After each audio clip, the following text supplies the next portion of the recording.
quê? Eu? Nunca, jamais, pelo amor de Deus. Não, não. E ele sério. Já aconteceu vários memes, assim. Mas tem umas coisas aí na internet, assim, ó, que são relíquias. É porque eu fazia participação tanto no MTTV como no Bom Dia Mato Grosso. E também o jornal era ao vivo, né? O Globo Esporte era ao vivo. Eu apresentava. Está no ar Vitrine Entrevista, um espaço de cultura e muita história boa. Eu sou Ellison Costa, estou aqui com vocês toda semana e hoje nós temos aqui Michele Alencar. Seja bem-vinda ao Vitrine Cultural, nosso quadro Vitrine Entrevista. Obrigada, Ellison. Muito feliz de estar aqui. Obrigada pelo convite. E vai ser um prazer a gente bater esse papo. E olha só, sou teu fã. A gente já começa com essa, sou teu fã. Não, sério, gente, olha, é um privilégio muito grande, porque assim, pra mim aqui, esse trabalho é maravilhoso, porque eu tô sempre com pessoas que eu admiro.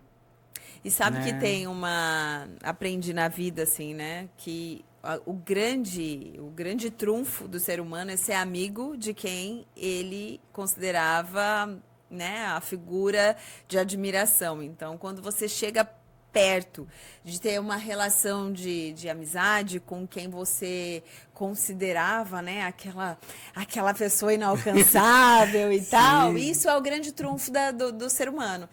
Eu tive a oportunidade de conhecer pessoas que eu sempre admirava, era fã, e depois que eu descobri isso, eu falei, realmente é algo que nos aproxima e nos faz estar aberto a novas possibilidades de conhecimento, de aprofundamento. Então, ouvi que você é meu fã. E hoje eu estar aqui conversando com você é muito bom, muito bom. Ah, claro, é muito legal, é muito bacana. E eu fico... É porque assim, a gente vê na televisão, né? Aquela figura lá séria e tal. E a gente vai assim... E aí, de repente, a gente vê ela na rede social...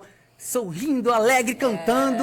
A gente vê, poxa, ela também é humana. Claro. Não é assim, E eu faço questão eu tava falando com a minha equipe semana passada. Eu falei, gente, não tem problema, tem que colocar eu errando. Porque eu tenho que errar mesmo, porque as pessoas precisam saber que a gente tá aqui, grava vídeos, faz discurso, faz muita coisa, mas a gente erra como todo mundo erra. Tem falha nossa como todo mundo falha. Tem brincadeira como acontece com todo o ambiente de trabalho. A gente não é o tempo todo, né? Sisudo, sério. E a rede social, ela faz isso hoje, né? Ela nos aproxima mais da realidade. Porque, como você disse, às vezes vê na televisão... E eu ainda sou da época que a Globo era aquela coisa, meu Deus, quem trabalha na Globo e tal, né? É o astro quem trabalha na Globo. Agora já, né, já mudou esse padrão. Mas eu era daquela época, quando eu saía na rua, ia no mercado, as pessoas queriam tirar foto. Olha a moça da TV, meu Deus, a menina da TV. E a rede social fez essa proximidade, das pessoas conhecerem, inclusive, como é o dia a dia de quem elas admiram, como que é a casa, né? Quando a gente via antigamente aquelas pessoas famosas, e a gente falava... Eu lembro, quando eu era criança, eu era fãzaça da Xuxa. E eu falava, meu Deus, como deve ser a vida dela, né? E hoje tudo é tão mais próximo, né? E você pensou em ser famosa, assim, quando você via as pessoas na TV? Você queria ser famosa ou não? Quando eu era criança, queria. Quando eu era criança, sim. Eu sempre tive um sonho de trabalhar na TV, né? Então, quando eu fiz jornalismo, legal. Na verdade, foi um momento de crise ali, adolescência, juventude, 17 anos, eu fui fazer o vestibular, primeira vez. E eu falei, meu Deus, agora eu já não sei mais o que eu quero ser, o que eu faço? E aí eu lembro que eu conversei com meu pai, eu falei assim, papai do céu, eu vou prestar vestibular amanhã, não sei o que eu faço. Aí ele me orientou. Olha. Ele me orientou, né? Olha como que é a importância da voz dos pais na vida dos filhos, né? Você é muito pai, eu sou mãe. E naquele momento, meu pai, discernindo a minha essência, ele falou assim, filha, por que você não faz jornalismo? Igual a sua tia, eu tenho uma tia, na época, né, casada com meu tio, se separaram, né? Mas na época era a tia que eu mais admirava, porque ela era extremamente inteligente. Ela era muito culta. Eu chegava na casa dela, não tinha uma vez que eu chegava na casa dela que não tinha pelo menos uns 3 livros, assim, que ela estava lendo na beira da cama, sabe? Então eu chegava e já queria ver qual que era o livro que ela estava lendo no momento. Porque sempre conversava de tudo, extremamente simpática. Ela tinha um estilo de vocabulário diferente. Então, desde pequena eu admirava ela. E esses bons exemplos ajudam, né, a criança, né? Sim. Já Então, assim, começa- quando ele falou, por que você não faz jornalismo igual a tia Miriam? E eu falei, gente, é verdade, jornalismo. Vai ser e isso. aí eu fiz a primeira opção jornalismo e a segunda opção psicologia. Que bacana. Você tocou em um ponto um pouco atrás que eu achei interessante. Na verdade, uma dúvida. Assim, eu penso assim, será que só eu que tive esse pensamento na época, quando você falou das redes sociais? O YouTube, ele chegou, se eu não me engano, em 2008, se eu não me engano. Se eu tiver errado, já comenta aí pra gente. 2008, você veio o YouTube e, na época, a Globo, né, a TV, em termos de imagem, era a que predominava. Sim. E aí eu comecei a ver algumas pessoas fazendo, naquela época, YouTuber, que era na época, e eles ficavam famosos no YouTube. Aí eu, na época, era VTube, a primeira pessoa que eu vi famosa, que as pessoas ficavam fascinadas, querendo, meu Deus, tá, quero tirar uma foto e tal. E eu fiquei assim, mas é possível alguém ficar famoso no YouTube? Eu pensei que era só pela televisão. E aí eu falei, poxa, será que só eu que pensei isso na época? Porque foi uma transformação da área da comunicação. Foi sim. Você teve também essa... Eu participei de muitas etapas da evolução da comunicação, né? Quando eu cheguei na comunicação, eu entrei no jornalismo, a gente ainda tinha aquele perfil de gravação com aquela câmera grande, pesada, aquela fitona, sabe? A gente Sim. chegava da rua pra edição, era aquela fita, aí você tinha que ficar voltando, igual fita de rádio mesmo, sabe? Sim. Que com aqueles dois. Então, eu peguei essa edição. Foi, acho que uns 8 meses, quase um ano nesse perfil, câmera grande. Aí veio digital. Veio digital. Foi a transição da TV digital, do analógico para o digital. Tinha que colocar aparelhinho, antena, aparelhinho. Tá. Então, assim, eu peguei essa transição. Dessa transição, já não vinha a fitona, vinha tipo um disquetezinho, né? Pequenininho. E aí a edição era em equipamentos completamente diferentes. Foi um estilo de comunicação diferente. Eu participei da transição onde o jornalismo ele era extremamente quadrado. O jornalista ele tinha um distanciamento da população, porque ele estava num pedestal, então eu aqui, apresentadora, o público lá, essa distância, eu acho que por isso até aumentava ainda mais essa coisa, tipo, o jornalista. Sim. E aí essa linguagem foi mudando. E foi essa linguagem mudando que também deu o pontapé inicial para entrar na rede. Porque como a linguagem mudou? Ela mudou aproximando o vocabulário do dia a dia. Então, aquele tipo de chamar, a gente fala cabeça, né? Que é quando você chama a reportagem, tinha um padrão. Com a mudança do digital, com a mudança da linguagem, é como se você estivesse conversando com o telespectador. Sim. Essa proximidade, tipo, olha, agora eu vou te contar, presta atenção nessa reportagem. Gente, olha, a equipe foi lá e tal. Então, ela está contando para a população. Então, já foi uma quebra de paradigma, essa aproximação, essa forma de interagir, o comentário depois da matéria. E aí, a partir disso, já tivemos uma grande transformação. As reportagens começaram a mudar. Antes, a gente tinha um padrão off, sonora... passagem, off, depois foi mudando, já muda, já começa, eu vou falando, eu vou narrando, e de repente veio a rede social, veio o celular, veio todo mundo aqui, ó. E isso também aproximou ainda mais, mudou ainda mais o estilo de se fazer, aí a TV deixou de ser aquela a única forma de comunicação global, porque o celular passou a fazer esse papel, né? Em todos os lugares, o que a gente tinha? Uma TV. Em todas as casas, o que a gente tinha? Uma TV. Podia até não ter o celular, não ter o telefone, mas tinha uma TV. Agora, em todos os lugares, a gente tem todo mundo com o que na mão? Um celular. Então, eu fui assim, privilegiada de ter passado por todas essas transições da comunicação. E lá na TV, na época, né, eu fui essa precursora, eu já estava no entretenimento, a precursora de usar a rede social. Ninguém utilizava a rede social. Eu fui, inclusive, foi uma quebra de paradigmas, assim. Sofri muitas críticas no início, muitas críticas. Porque todo mundo vai. Muito. Como que você fez isso? Até porque tinha um padrão. Eu não sei se vocês lembram quando Fátima Bernardes saiu do Jornal Nacional e foi pro É de Casa. Sim, lembro. O Encontro, desculpa. Encontro, não era foi. de Casa, Encontro. E pela primeira vez a gente teve uma figura do jornalismo intocável, até porque o casal Fátima Bernardes e William Bonner é aquela coisa ali. intocável. Ela fazendo propaganda comercial. Então já foi uma quebra ali de um padrão também. A gente nunca tinha visto um jornalista fazer uma propaganda comercial.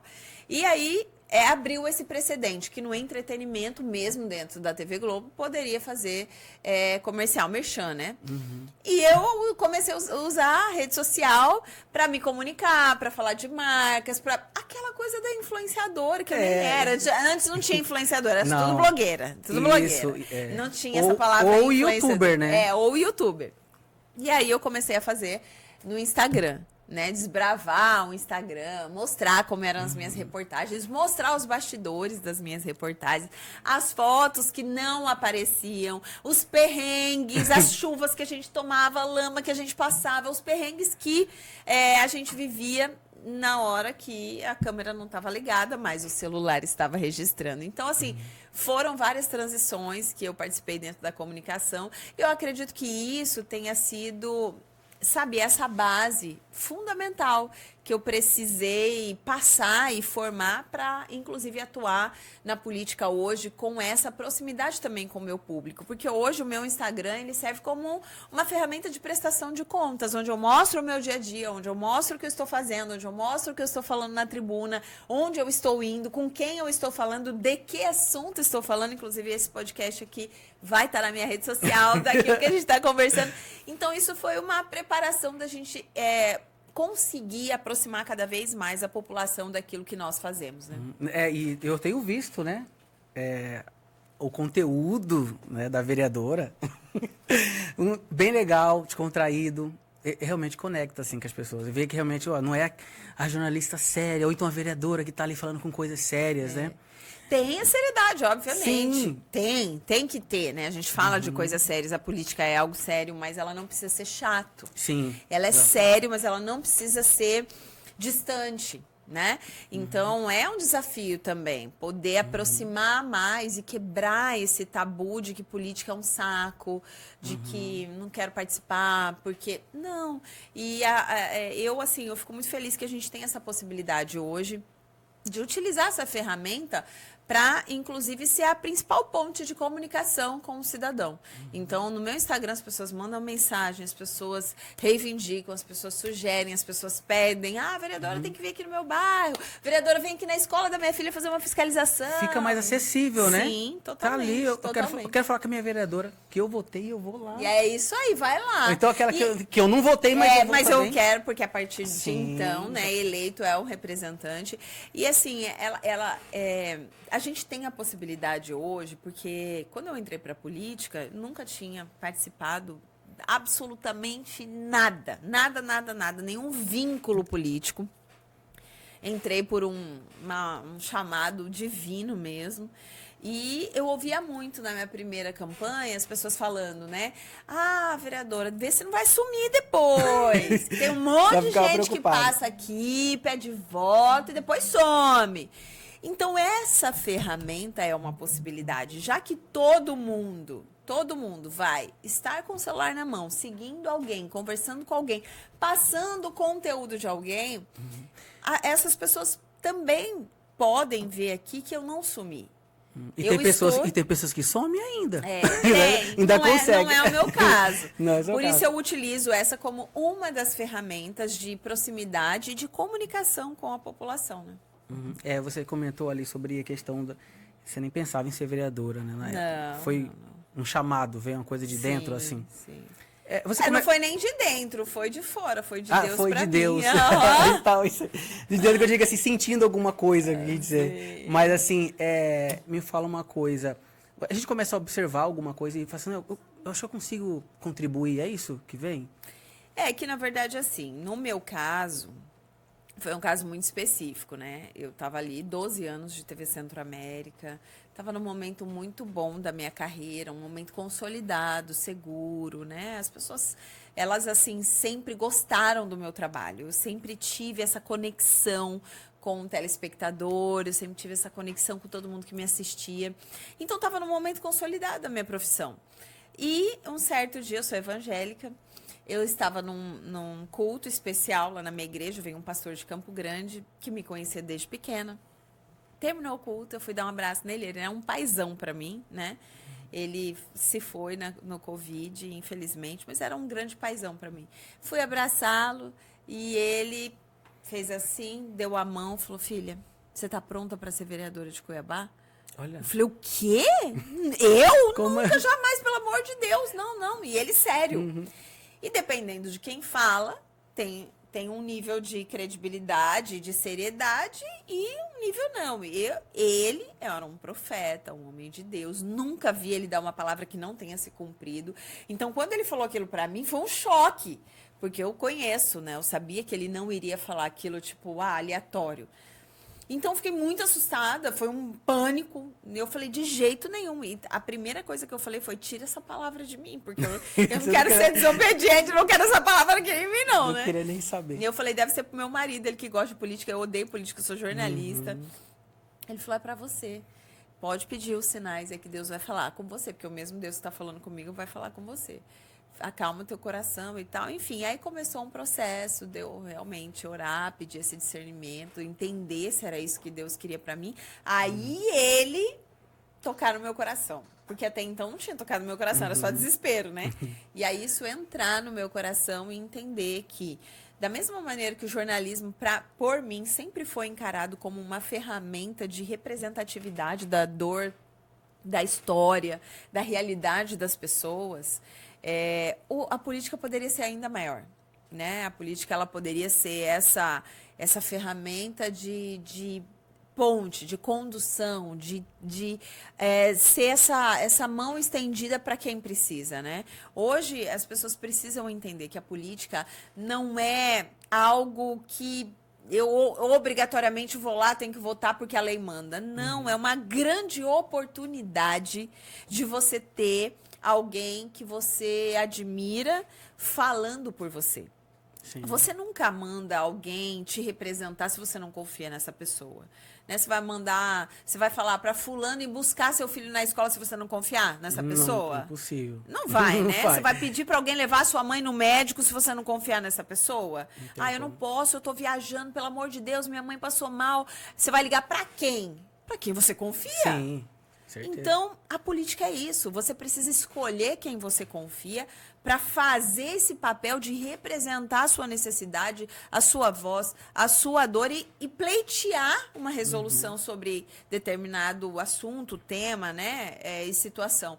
Então, a política, para mim, ela tem esse cunho da gente poder fazer com que as pessoas conheçam que, do mesmo jeito que não existe unanimidade em nada na vida, né? Eu aprendi uma frase que eu trago muito, porque eu era uma ferida da política, né? Uma frustrada, uma indignada, e eu tenho a sensação de que eu faço parte da maioria, né? Porque a maioria tem hoje esse sentimento de frustração, de achar que ninguém presta, não vai dar de certo, que, né, a política é tudo a mesma coisa. E uma frase sempre me norteou, né? Existem pessoas que ferem, e existem pessoas que curam. Por isso, não desista das pessoas. Então, quando a gente olha para um político e a gente fala assim, é tudo farinha do mesmo saco. Não é. Existem pessoas que são desonestas, que roubam, que enganam, que maltratam, que mentem. Mas existem pessoas sérias, como em todas as outras áreas da vida. Então, a gente não pode desistir da política como um todo porque alguém foi lá e fez errado. Ou porque eu fui frustrado. Ou porque eu votei em alguém que não deu certo. É por isso que tem eleição de 4 em 4 anos. Porque se não der certo em um, escolhe outro. Se deu certo em um, permaneça com aquele e aproxime ainda mais ele das suas causas, né? Então, para mim, a política ela é encarada como essa ferramenta poderosa de representatividade, de transformação, de resolução dos problemas da sociedade. E como que é conciliar tudo isso? Porque esposa, né, vereadora, agora pré-candidata a deputada estadual, Como que De concilia... novo, fala de novo o que eu sou nesse momento. Pré-candidata a deputada estadual. É isso aí, gente. Como que é conciliar tudo isso? Porque mãe também, né? Então, assim, muita coisa no dia a dia. Detalhe, não é só mãe. Mãe de filho pequeno, que tem um É agravante. totalmente diferente, né? É diferente. Se o filho é grande, você não vai ter que fazer tarefa, você não vai ter que arrumar cabelo, Sim. você não vai ter que escolher roupa, você não vai ter que... É diferente. É totalmente No meu diferente. caso, eu tenho esse agravante. São filhos pequenos e uma pequena e um adolescente. Então, aquela fase bem gostosa que os pais amam, né, gente? A adolescência dos filhos. Tem que aproveitar esse tempo, né? Esse tempo de... Eu tenho um de 5 anos também. Então, que legal. Mas você tem tem um de que tá- 14 também, tem né? um de 14 Mas ele já já. tá mais tranquilo, né? Ele já, tá mais não. tranquilo. Você já tá mais tranquilo, É. já faz as coisas sozinho. Ah, já, legal. faz comida já. Olha que bacana, parabéns. Já faz tudo já. Ah, que legal. Eu tenho um de 13. 13? 13, não faz comida 13. sozinho. Vou falar, filho, ó, tá vendo? Já faz Sim, ali o presta café da atenção. manhã, já faz ali já sozinho, já. Mas é um desafio. É um desafio. É um desafio. Não é fácil. Com essa avanço da tecnologia, do celular e tudo mais, por falar assim, trouxe coisas boas, né? No caso, a comunicação melhorou. Mas assim, também o excesso também, principalmente das crianças, você acha que teve alguma... algo que prejudicou as crianças com a tela no tempo de hoje? Ou você acha que... Não, com certeza. Eu acredito com toda a minha convicção que nós não podemos regredir. A tecnologia existe, a internet está aí, facilitando a vida, acelerando a nossa vida, abrindo portas, enfim. Então, não dá para voltar atrás. Ela existe, a gente precisa aprender a conviver com ela e absorver o que ela tem de melhor. Agora, tudo que é em excesso, tudo que vem trazer desequilíbrio, sempre vai dar errado. Sempre vai ter danos. Então... o excesso do celular, o excesso da tela, da internet, esse acesso desenfreado e ilimitado das crianças, ele com certeza traz danos. Inclusive, assim, uma das minhas pautas principais e as minhas lutas diárias, né, dentro das minhas lutas diárias, está muito presente a proteção das nossas crianças e adolescentes. Eu tenho uma causa muito grande, né? Eu defendo muito a proteção das nossas crianças, pleiteio na causa de combate ao abuso e exploração sexual de crianças e adolescentes. Isso é muito importante. E isso precisa ser dito. Esse acesso desenfreado, onde as crianças falam com quem quer, quanto tempo quer, elas têm acesso a todos os tipos de jogos, redes sociais, plataformas, isso está errado. Está errado, do mesmo jeito que você coloca limite no seu filho. Uma criança de 14 anos não vai tirar carteira. Uma criança de 11 anos, ela precisa ter horário para dormir. Ela precisa saber que ela vai ter que ir na escola, mesmo quando ela não tiver vontade. Por quê? Porque esses são os limites da vida. E quem determina esses limites? Os pais. A mesma coisa na internet. Tem que ter limite. Você precisa saber com quem o seu filho está falando, qual é a plataforma que ele está falando, como essa plataforma funciona, porque muitos e muitos e muitos casos de abuso, eles acontecem aqui. Começando aqui. As crianças que são acessadas de forma extremamente sexualizada, né? Uma infância sexualizada, a porta está aqui. Crianças que, inclusive, começam a ter comportamentos depressivos, comportamentos de automutilação, pensamentos suicidas, eles são motivados para conteúdos que são aqui, estão a livre acesso. Então, se eu não tenho um controle da rede social que o meu filho entra, dos conteúdos que ele está consumindo, com quem ele está falando, eu estou abrindo porta para que esse mundo tenebroso entre para dentro da vida do meu filho. Então, eu sempre que eu tenho a oportunidade, eu faço esse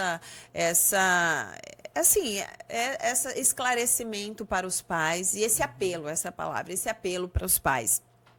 Estejam atentos ao que os seus filhos estão consumindo. Sejam parte da vida dos seus filhos por muito tempo, né? E aí, eu sou mãe, eu não vou criticar 100% os pais, mas assim, você tá numa conversa aqui, o filho te pentelhando, você dá o celular. Filho, senta aqui, ó, assiste esse videozinho, a mamãe tá terminando de conversar, Rapidinho. você dá o celular. Sim. Eu já fiz isso muitas vezes. Eu também já fiz, né, gente? Eu vou na igreja, às vezes o filho tá pentelhando, você bota um videozinho ali pra ele acalmar um pouco. Então, acontece. Então, não vou ser radical para dizer nunca fiz isso. Claro que eu fiz isso. Mas tudo tem que ter um limite. Tudo tem que estar debaixo do seu controle. Por quê? Porque é uma criança, é um adolescente. Do mesmo jeito que ele ainda não tem o poder de decisão para muitas coisas na vida dele, também para o celular. É esposa do secretário de esporte de Cuiabá. Sim. Como que é essa... Nos bastidores ali? Porque assim, você é vereadora, né? Tem ali como que é a relação de ter um secretário em casa? É a mesma coisa que ter uma vereadora em casa, né? É a mesma coisa que ter uma vereadora em casa. Eu sou vereador, hein?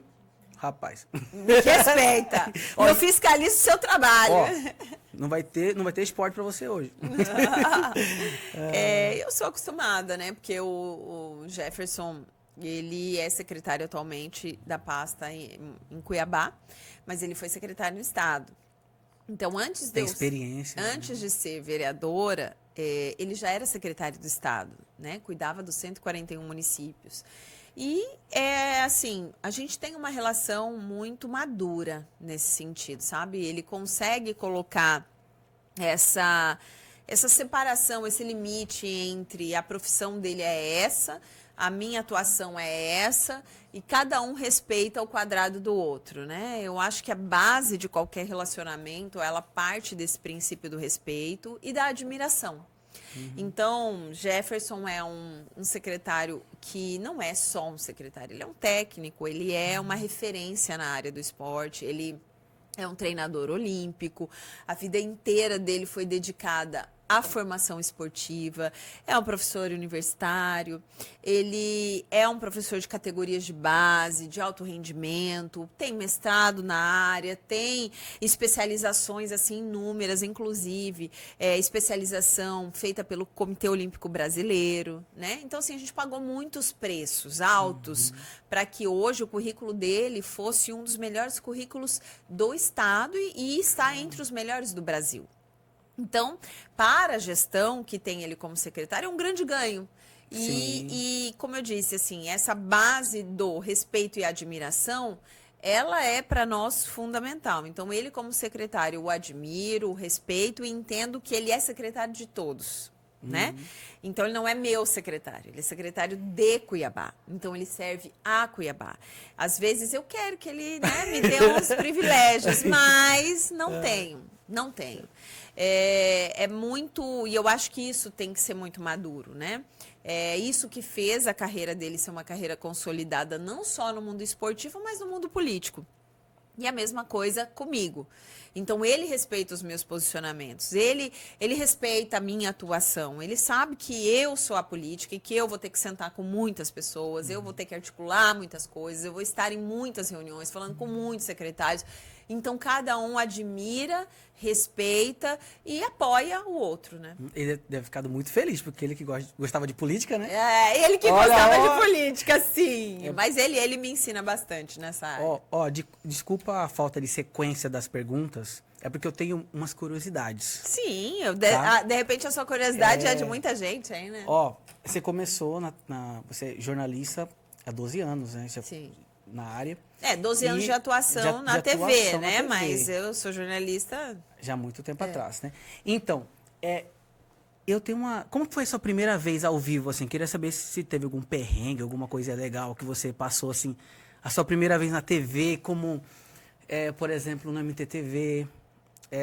Acho que a pressão ali é maior, né? Sim, sim. Eu queria que você falasse um pouco disso aí, porque eu tenho essa curiosidade. É muito nervoso, né? É muito nervoso. Hoje, e é o que eu falo, assim, eu tive que passar por essas transições. Hoje, o fato da rede social, você faz live, você compartilha a sua vida, você tá o tempo todo ao vivo com todo mundo, né? Sim. Então, isso quebrou aquilo que a gente tinha no passado.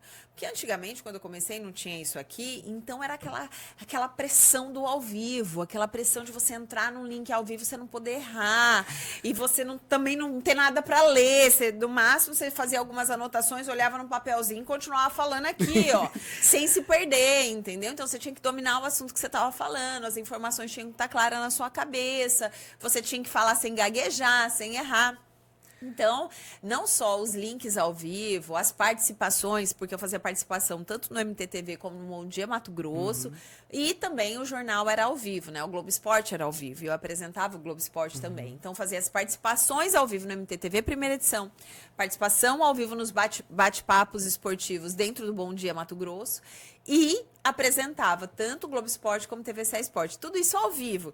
Então, era muito tenso, mas já aconteceu vários memes. Vários memes, assim, de coisa que você achava que não estava filmando e tava, e fazer caras e bocas. Tem umas coisas aí na internet, assim, ó, que são relíquias. É porque, assim, eu acho essa área do jornalismo, quando a pessoa ela sabe um assunto, assim, superficialmente, algumas coisas, alguns pontos ali sobre o que você vai falar, e a pessoa fala tudo certinho, assim, cara, é maravilhoso, é magnífico isso. É um talento, assim, que eu fico besta de ver. Porque como a pessoa fala tão bem com poucas informações. E linkando tudo assim e tal. Verdade. Tipo assim, eu não sou jornalista, eu gosto só de conversar. Gosto de bater papo e tal. Eu gosto muito da cultura, dessa palavra cultura, né, que nós temos muito rico aqui em Cuiabá, em Mato Grosso. Então, assim, eu não me vejo um jornalista, mas eu me vejo um ator que gosta de comunicação e tal. Então, assim, eu vejo isso como uma coisa brilhante, assim. Quem é jornalista e faz isso acontecer na TV é maravilhoso. Eu fico, assim, fascinado com essa profissão. Eu sou apaixonada, assim. Pra mim, o que sempre me fez ser mais convicta de que eu tinha escolhido a profissão certa é a possibilidade de viver o novo todos os dias. Então, assim, eu nunca me imaginei uma servidora pública que fizesse todos os dias a mesma coisa. Eu sou uma pessoa que eu tenho esse sentimento de desbravar assuntos, de conhecer. Eu sempre tenho que estar me desafiando a alguma coisa. Então, quando eu conheço realidades diferentes, estou em lugares diferentes, falo sobre coisas diferentes, estou em ambientes que me desafiam, porque no jornalismo eu estava de manhã num bairro, à tarde entrevistando um secretário, à noite na sala de um deputado, enfim, na casa de uma pessoa simples, numa mansão. O jornalismo, ele te abre muitas portas, né? Muitas portas, e você acaba entendendo de tudo um pouco, né? Então, a gente entende de tudo um pouquinho. E eu acabei me especializando no esporte ao longo da minha profissão, e depois me especializando nos pontos turísticos de Mato Grosso. Então, me deu muitas possibilidades de conhecer muitas histórias. Então, para mim, essa é a grande sacada de ser apaixonada pelo jornalismo. Por essa possibilidade de descobrir, né, esse universo. Mas a política também permite isso. Principalmente, né, na campanha. Por exemplo, você visita lugares, você conhece pessoas, histórias, entra em casas, entra em lugares, Então, as portas também se abrem, né? Principalmente quando você tem uma conduta que as pessoas querem a sua presença, né? Então, eu acho que tem muito a ver uma coisa com a outra, assim. E é o que me faz ter a convicção de que realmente estou no lugar certo fazendo o que eu deveria fazer. Você falou que visita pessoas, conhece histórias. Qual foi a história que mais te emocionou? Tem muita. Não tem como a mais emocionou. É muito tempo. Uma das. Não vou lembrar agora. Nossa, foram muitas histórias, tanto eu como vejo jornalista. Que você visitou muitos lugares. Muitos. Ajuda muita gente, né? Sim. Todos os dias, né? Na política, a gente. E até o meu lema, né? Meu lema de mandato é honrar a Deus e servir as pessoas. Então, você está o tempo todo pronto a servir. E as pessoas procuram político igual médico. Igual TV. Né? É sempre quando elas estão precisando de alguma coisa. É sempre quando elas precisam de uma ajuda, quando elas precisam de uma representatividade, quando elas têm uma situação que precisa de uma força. Então, a gente sempre tá atuando ali em alguma situação onde você vai ser essa possibilidade de acalmar um coração, trazer solução para um problema, né? Por exemplo, a pessoa está precisando de atendimento de saúde, você vai ali trazer essa possibilidade de acesso que às vezes a pessoa sozinha não consegue, enfim. Então a gente está sempre atuando numa causa e nessas causas, óbvio, você conhece muitas histórias, né? E isso aí tá incluso as suas principais bandeiras, né? Sim. Que é aqui a mulher, né? O esporte, saúde, educação e saúde. Sim, eu sou presidente da Comissão de Saúde, vice-presidente da Comissão de Educação. Quando a Comissão de Direitos da Mulher foi criada na Câmara, eu fui a primeira presidente, né, que teve. A gente criou a Comissão de Direitos da Mulher e eu presidi, né, por 2 anos. Então, eu tenho muitas causas e as minhas causas, elas não são causas de estarem ali. É só uma bandeira. Não, é algo que eu realmente atuo com muito afinco, né? Eu vejo também que hoje em dia as mulheres estão assim, não tomando, mas assim, entrando nesse espaço da política, né? E você acha que tem preconceito, ou você acha que isso já passou, ou você acha que está normalizando isso? Porque as mulheres realmente elas são capazes de fazer muita coisa assim, que homens não fazem, né? Então, assim, eu fico muito feliz com esse crescimento das mulheres assim no meio público. Né? Para mim, assim, é um caminho ainda. Nós precisamos percorrer muito esse caminho, né? Nós não conseguimos ainda vencer totalmente o machismo, nós não conseguimos vencer ainda totalmente essa igualdade tão buscada no âmbito político, né? Porque seria uma grande conquista se a presença da mulher fosse naturalizada como a presença do homem. Nós não conseguimos isso ainda. Mas é um caminho que está sendo trilhado. Eu sou muito positiva em olhar para a presença feminina e dizer, conquistamos, pouco ainda, mas conquistamos. Já não somos o Estado, o Brasil de 15 anos atrás. E 15 anos é muito pouco, né? Mas nos últimos 15, 20 anos, nós ampliamos muito mais a presença das mulheres nos âmbitos de poder, de liderança estratégica, dentro da política ou das multinacionais, das grandes empresas. Então, assim, a presença das mulheres em cargos de liderança, ele já está sendo um pouco mais comum, mas ainda não chegamos aonde gostaríamos, né? O estado de Mato Grosso, por exemplo, tem uma representante feminina. Nós temos 24 deputados, 24 e uma mulher. Essa não é a realidade do nosso estado. Um estado onde 52% do eleitorado é de mulheres, ou seja, o eleitorado, maioria mulher, mas a representatividade massacrante, maioria homem. Nós conseguimos avançar agora na Câmara, né? Nós saímos, quando eu entrei, o último pleito era 25 homens, nenhuma mulher. Homens, muita gente. Nenhuma mulher. Quando eu ganhei a primeira eleição, lá em 2020, 2 mulheres foram eleitas. Então, a gente já saiu do 0 para 2.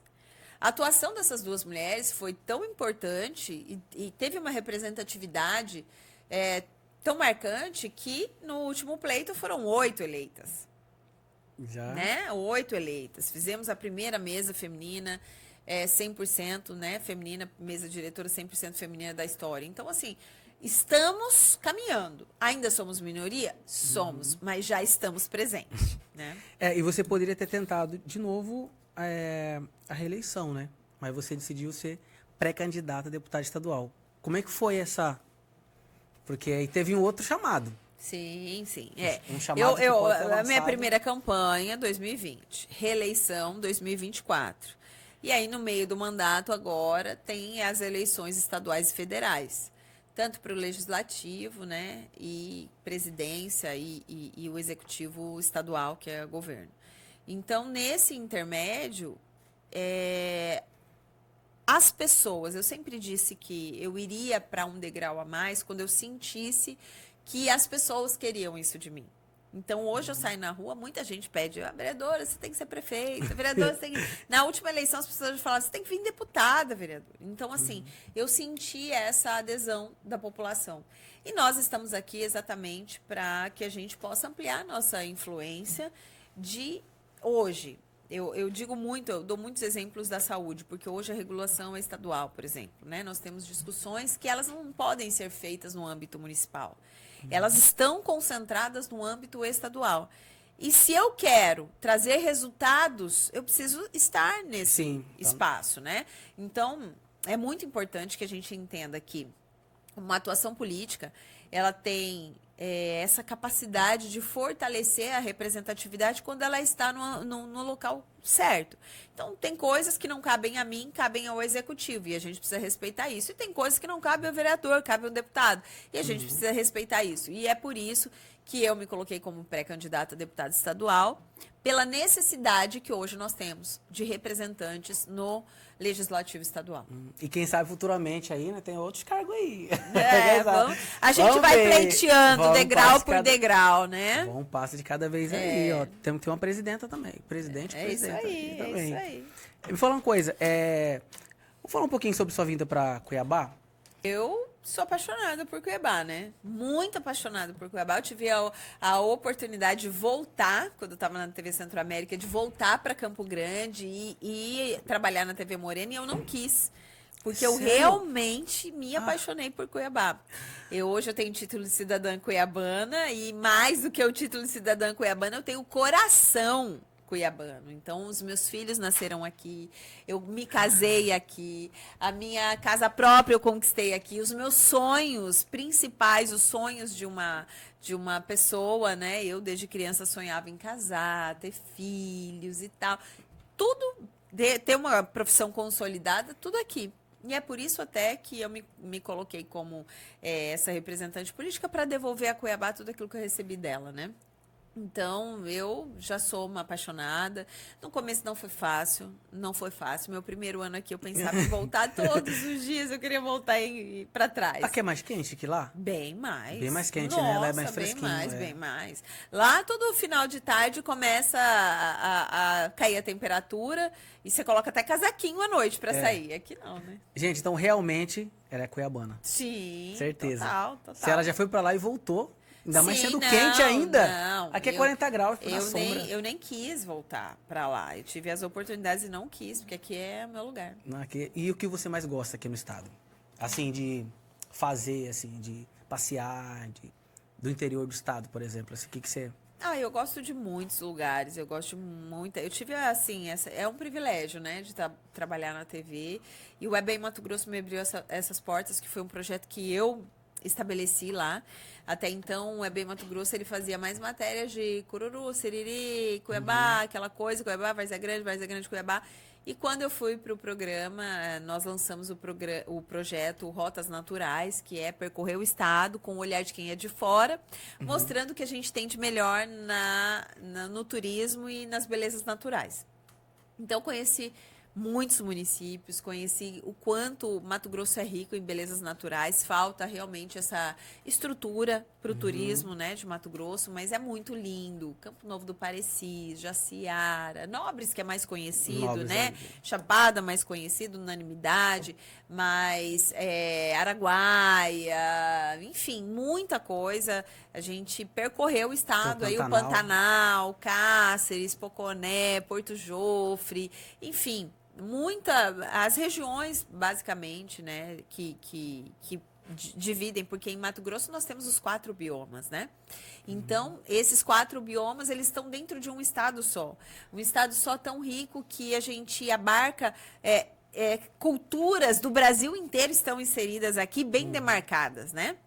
Então, eu tive essa possibilidade de contar um pouquinho mais dessas características culturais que hoje Mato Grosso abraça e também das belezas naturais. Então, aqui, assim, tem muita coisa linda para se conhecer. Você acha que o Brasil ainda conhece pouco o estado do Mato Grosso? Com certeza. E o que você acha que falta para poder levar um pouco mais disso? Falta esse investimento no turismo, né? Falta o investimento de você ter possibilidades estruturais mesmo, para você receber turistas do Brasil e do mundo.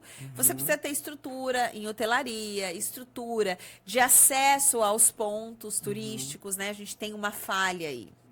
Tanto na parte estrutural de hotelaria, como esse acesso, né? A gente tinha que andar muito, fazer trilhas muito longas, desgastantes, para você chegar num ponto turístico. E aí eu sempre dava essa dica, né? Ah, dá para ir com o filho? Não dá. Dá para ir com o pai, com mãe, com o vô? Não dá. Dá para ir uma pessoa PCD? Então, tudo isso a gente tem que estruturar ainda em Mato Grosso. A gente tem um hotel famosésimo, né, lá em Alta Floresta, que é o Cristalino. Pessoas do mundo inteiro visitam o Cristalino, né? Gisele Bündchen ficou lá por várias vezes. Muita gente conhece o Cristalino, é um hotel fantástico. E não parece que ele é mais conhecido e até divulgado por pessoas de fora do que propriamente aqui nós mato-grossenses. O Rio Cristalino é maravilhoso, né? A região ali é linda. E, óbvio, só precisa desse investimento e desse olhar para o turismo Mato Grosso. O que mais eu vi ainda mais que eu fui ali, acho que Chapada dos Guimarães, eu vi a japonês andando ali na trilha, chinês, falei, tem gente aqui em Cuiabá que tá do lado aqui, nunca foi. Nunca foi pra cá. Exatamente. Chapada dos Guimarães exatamente. Todo mundo que visita Chapada dos Guimarães fascina, assim, fica fascinado com aquele local. É lindo. Agora vamos de polêmica agora. O aeroporto é de Cuiabá ou de Várzea Grande? Agora tem Cuiabá e Várzea Grande, meu querido. E agora? Não é só de Várzea Grande, porque tem Cuiabá e tem Várzea Grande, porque tem o aeroporto, né? Bom Futuro. O aeroporto, então. Não, mas o aeroporto que tá lá em Várzea Grande é de quem? É de Várzea Grande, ué. É de Várzea Tem Grande? que dizer, é de Várzea Grande. Então tá bom. Tem que registrar, né, gente? Eu queria que fosse de Cuiabá, queria, mas é Várzea Grande. Várzea Grande tem lá, tem o seu... Você desce. Né? Tem o seu valor, seu valor. Você desce de avião, a primeira coisa que fala é que você tá chegando em Cuiabá. A pessoa desce e tá em Várzea Grande. A pessoa fica doida, não sabe onde eu tô. Não, é Várzea Grande, meu povo. Tá lá, tá do outro lado da ponte, é Várzea Grande, mas Cuiabá agora também tem, que é o Aeroporto Bom Futuro, uma estrutura maravilhosa que ainda está começando, né? Os voos comerciais e tal. Em breve a gente vai ter aí. Tá. E espetinho ou melhor. baguncinha? Vamos ver você. Eu prefiro espetinho. Eu prefiro espetinho. Ih, a briga feia aí, hein? Ah, não, eu sou mais do espetinho. Você é mais do espetinho. Baguncinha é gostoso, mas eu sou mais do espetinho. A carninha com mandioquinha e um vinagrete, pra mim é... Me fala uma coisa, como que é sua rotina? Michele Alencar, no dia a dia, hoje, com a Ana Clara, né, falando, faz isso, faz aquilo e tal...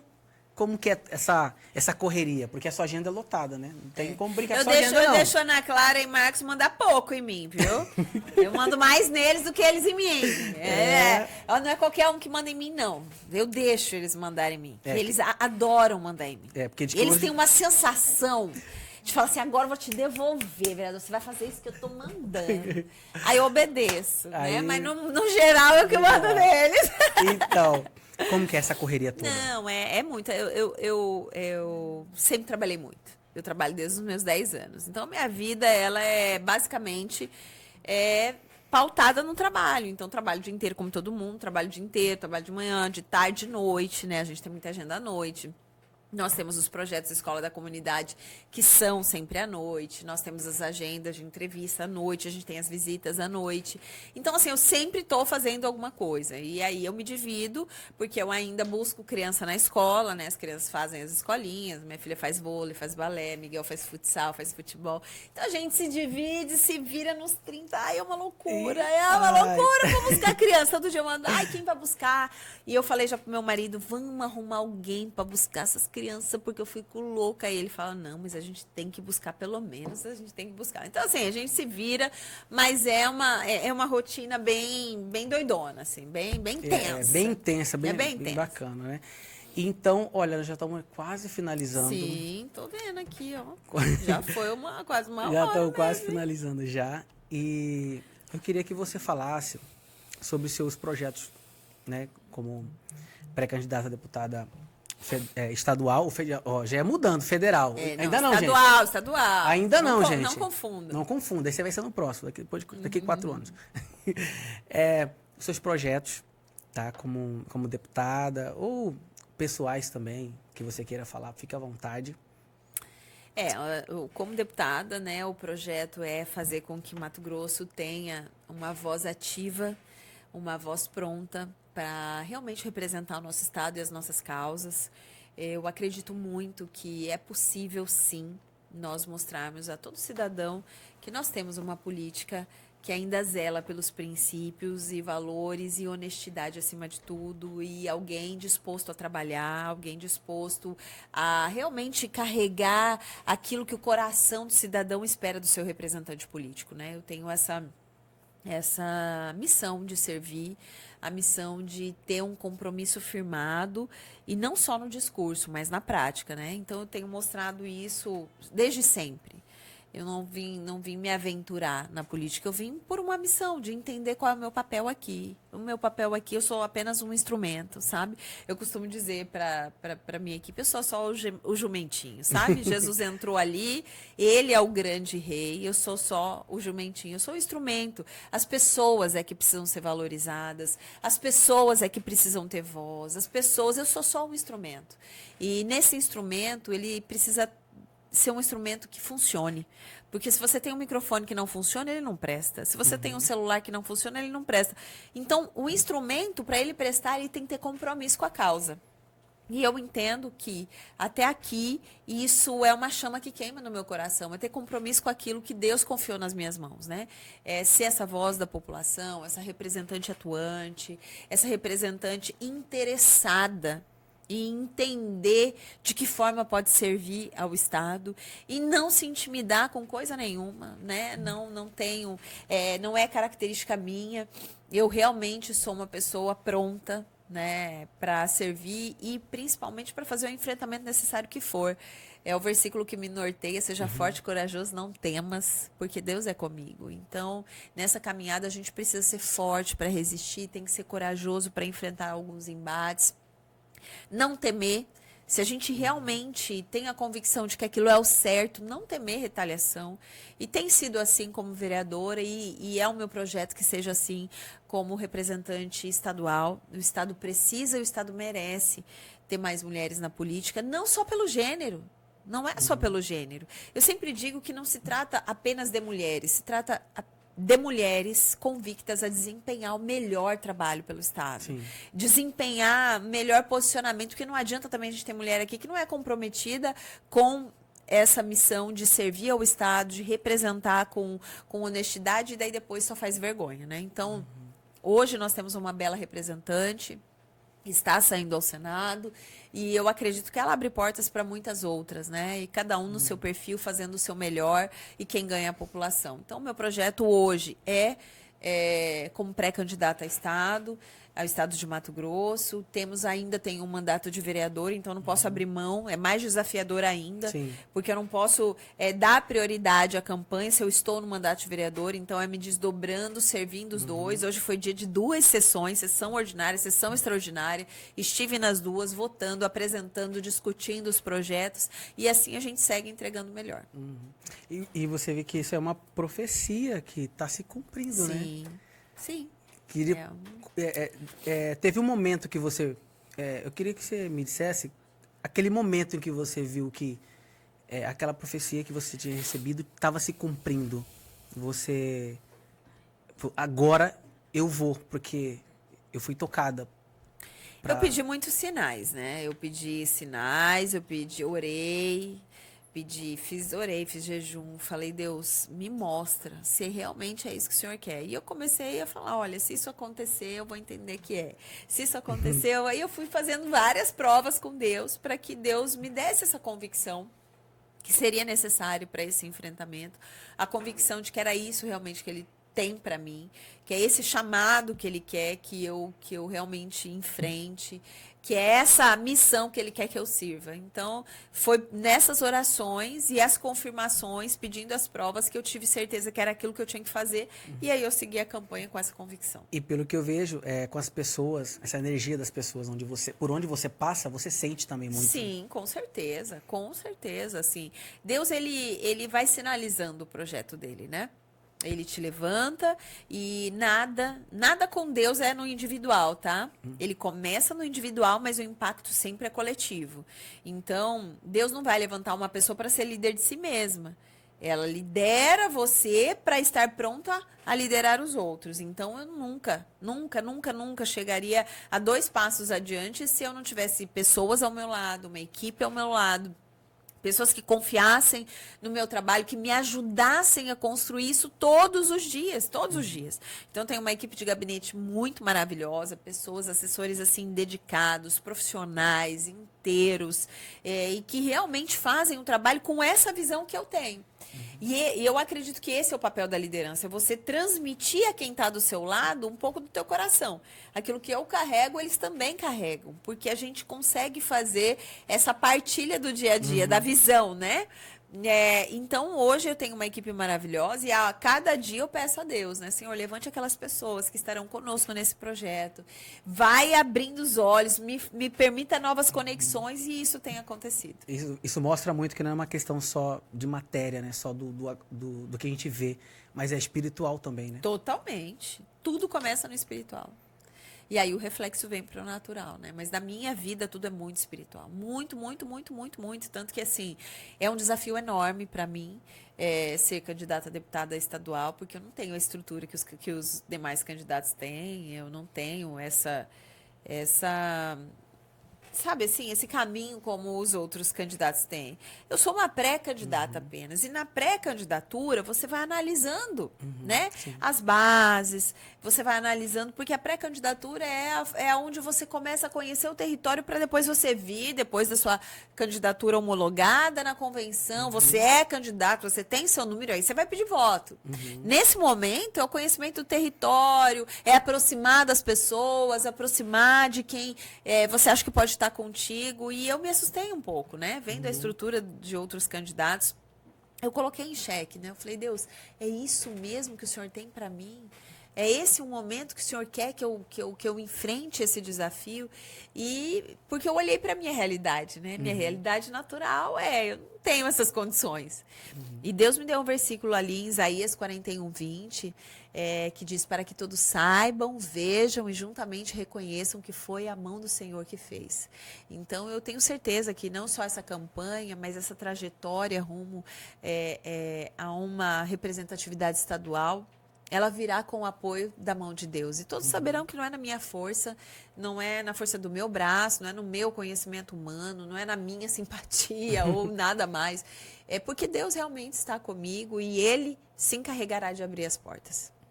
Eu fico muito feliz porque você dá esse avanço, essa oportunidade para as pessoas, principalmente para aquelas que não são poucas pessoas, são muitas pessoas que pedem para você avançar. Sim. Né, dar esse passo a mais.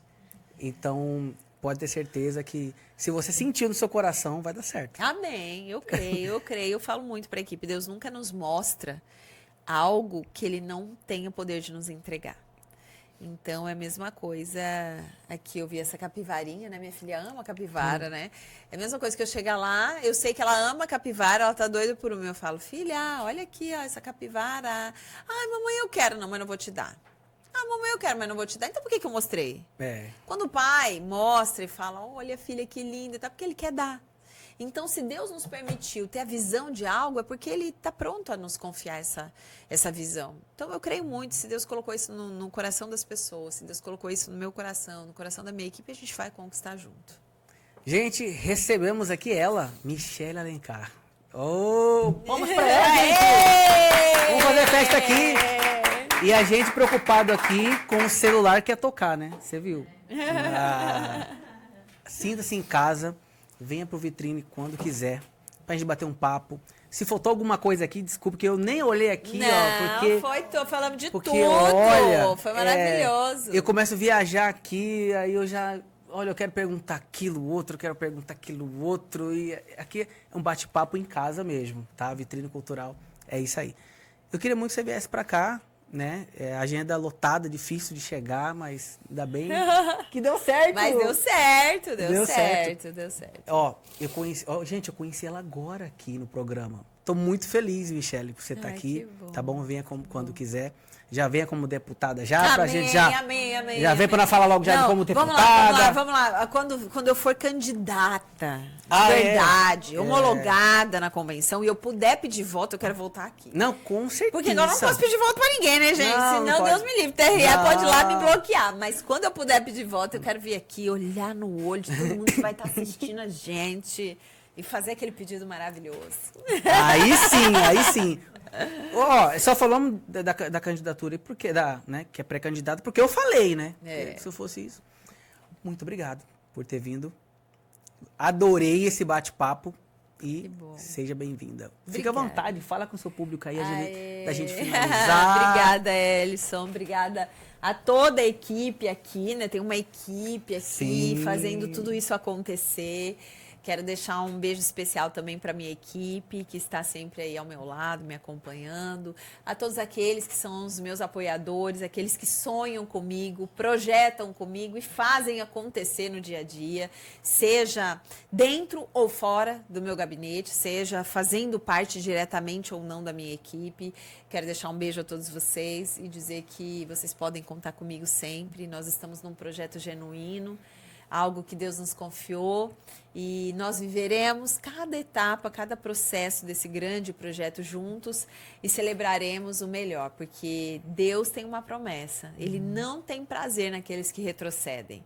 Deus não tem prazer naqueles que retrocedem, Ele tem prazer naqueles que avançam. Ele dá todas as possibilidades para que a gente avance. Por isso que Ele fala, seja forte, corajoso, não temas, porque eu estou contigo. Então, quero deixar essa palavra no seu coração, dizer que você pode contar comigo, me siga nas redes sociais, mande sua mensagem, interaja comigo e vamos se aproximar cada vez mais. Um beijo no coração de todos vocês, Deus abençoe.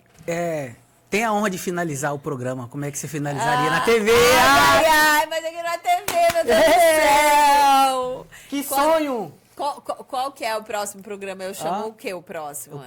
O próximo, não, vai ter um outro programa agora, mas como é gravado... Então, não, mas aí você fala o quê? A gente se vê no quê? No próximo sábado? Eu falo bem assim, É no próximo sábado? ficamos aqui com esse episódio e até mais. Entendi. Então tá bom. Então, vamos lá. Aqui, ó, nesse aqui. Nesse aqui? É mais pertinho. Mas você não vai aparecer? A gente não vai encerrar junto? Nesse aqui, então vai. Nesse aqui. Vamos encerrar junto? É verdade, Tá. que é legal. Então vamos lá. Bom, esse foi o bate-papo de hoje. Michele Alencar, vereadora, pré-candidata a deputada estadual, com esse grande mestre Ellison, que comanda com tudo aqui esse podcast especial, Vitrine Cultural. A gente encerra por aqui nosso bate-papo e fiquem ligados, porque tem mais episódios fantásticos e a gente sempre conta com vocês. Beijo no coração. Tchau, tchau. Que